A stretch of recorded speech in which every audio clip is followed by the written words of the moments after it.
No matter how big or small, every nation in the world depends on foreign nations for essential goods and services.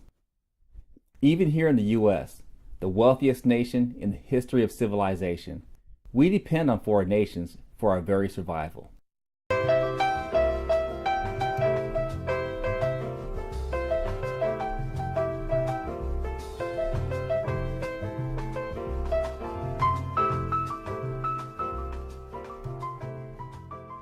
In this segment, we'll look at global trade from the perspectives of three different nations. One, a major producer. Another, a major consumer. And finally, a third world nation that benefits from just being near the action.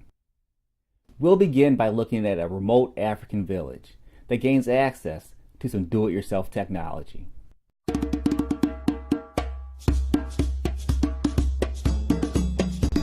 If it weren't for global trade, many poor nations would miss out on the technological advancements enjoyed in richer nations. Likewise, even wealthy nations would miss out on the natural resources in many third world countries. When a country has the ability to produce a product better and more cheaply than anyone else, that nation has what economists refer to as a comparative advantage.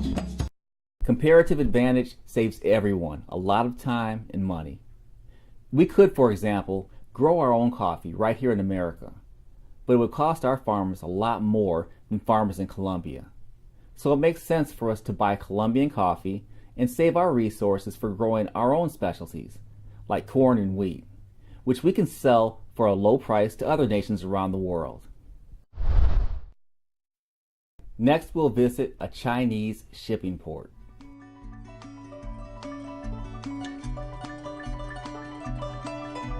For a variety of reasons, particularly the low cost of labor in China, China has become the manufacturing center of the planet. International companies send their goods to China to be put together, placed in containers, and shipped to nations all over the planet. China has made major advances in the international manufacturing business. In fact, they become very wealthy from all the products that they export all around the world.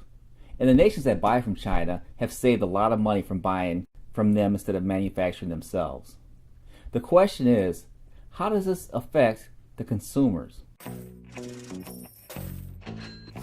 Once the world's largest producer of manufactured goods, America has now become the world's largest consumer. The question is, can we afford to keep this up?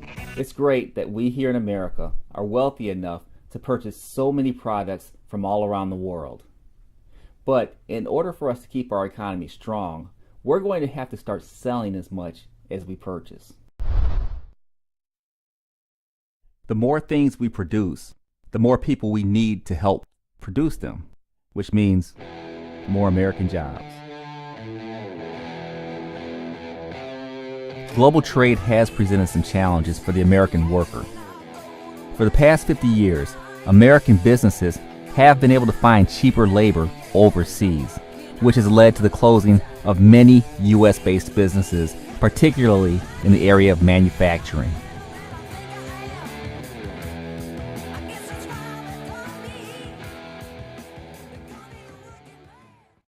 And there you have it. International trade benefits everyone. However, it's important for a nation to sell just as much as it buys. When a nation sells more than it buys, it has a trade surplus. When a nation buys more than it sells, it has a trade deficit. As every nation struggles to maintain a healthy trade balance, things can get pretty complicated. As we continue in this series, we're going to look at some of the factors that tie into helping a nation to try to maintain a healthy trade balance. Until next time.